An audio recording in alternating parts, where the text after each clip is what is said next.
Olá pessoal, como vocês estão? Espero que todos estejam bem, que nós possamos mais uma vez recomeçar nossas atividades. Sabemos que além desse vídeo, também nós teremos uma videoconferência para nós podermos tirar nossas conclusões e também para que eu possa repassar as atividades.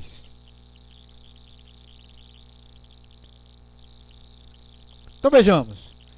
Interpretação, relação evolutiva. Então é preciso que nós possamos entender o que é a interpretação relativa evolutiva. A cladística ou sistemática filogenética é o sistema de classificação dos seres vivos de acordo com a evolução dos mesmos.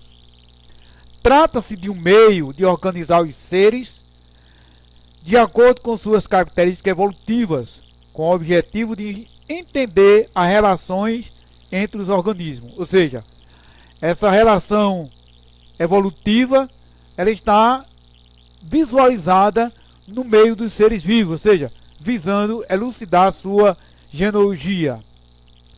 Base de estudo para a biologia e para a ciência num todo, comparada à evolução aplicada, porém não se define a história de um grupo apenas pela sistemática filogenética, atuando também a geologia, biogeografia, genética, entre outras disciplinas. As evidências estão nas transformações dos caracteres, ou seja, cada linhagem ou espécie compartilha uma série de atributos que são herdáveis, ou seja, com o tempo, as diferenças vão se acumulando até que, em algum momento, podemos dizer que são duas espécies diferentes. Ou seja, a cladística é composta por dados, que são agrupados, que incluem todos os descendentes viventes ou extintos, em um ancestral comum. É todo grupo que envolva mais de uma linhagem ou um ancestral comum.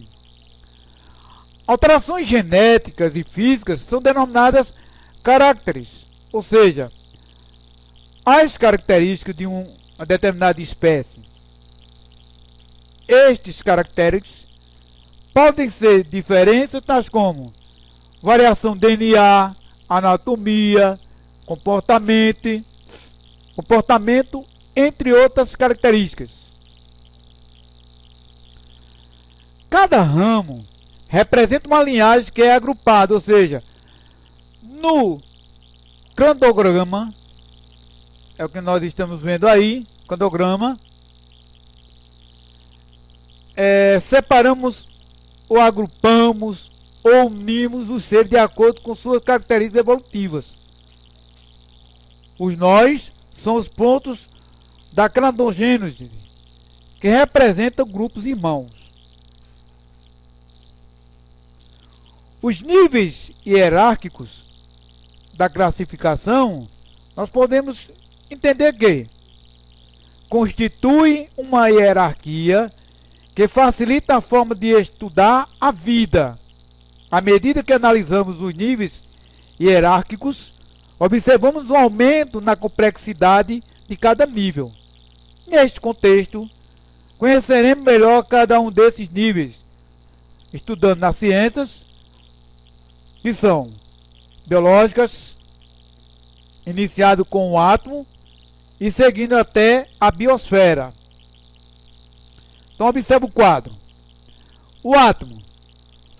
Um átomo é formado pelo núcleo, que é constituído pelos prótons. A molécula, ela pode ser formada por átomos iguais ou elementos diferentes. O organela, que são justamente a presença da célula, que são formadores de órgãos, mitocondria, cloroplasto, retículo endoplasmático e o complexo Golgi. São exemplos de organelas. As células com exceção dos vírus, todos os organismos vivos apresentam células em sua composição. Nós temos os tecidos, que diante dessa definição, fica claro que apenas organismos multicelulares podem apresentar tecidos. Os órgãos são os formadores, tais como, tá vendo, né? Os tecidos, né? O composto de todo o conjunto é a formação do órgão. Então, neste caso aí, são o fígado, as pâncreas nos seres humanos, as folhas, caule, raízes e assim por diante. Nós temos também o sistema, né, de conjunto de órgãos que interagem e desempenham determinada função. É o sistema cardiovascular, digestório, urinário e endócrino.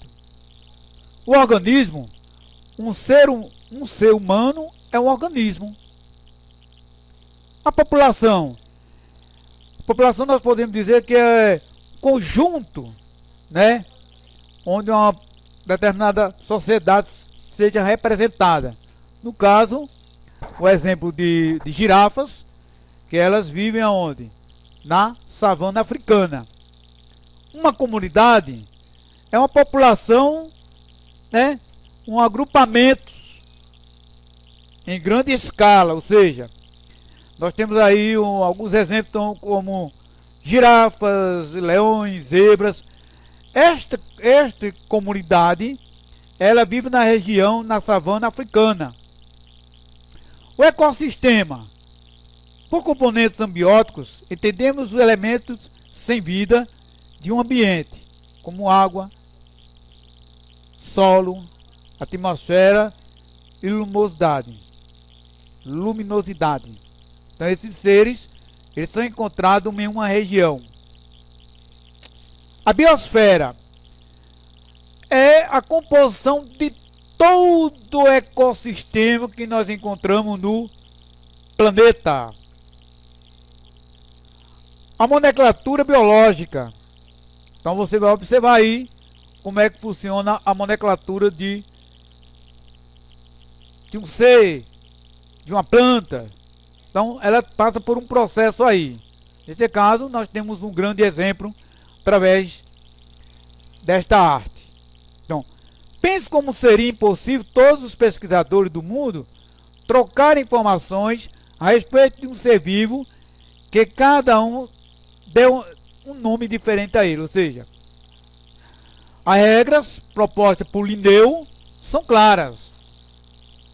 Linneu, ele mostra que o ser precisa ter uma padronização através da escrita, dando nome às espécies. Então vejamos uma regra. Então nós temos a macaxeira e o aipim, chamado de Manihot esculenta, nome científico, e o nome popular, macaxeira e aipim, e um nome mais populoso, mandioca. Então nessas regras de Linneu, ele coloca duas observações. A primeira, o nome científico, que deve ser escrito em latim, que é justamente toda palavra nesse sentido, ela vem do latim, que nós chamamos latinizados. E também tem o termo científico, que é a composição de dois nomes, que é a nomenclatura binomal. Então, todos os seres passam por esse processo de entendimento.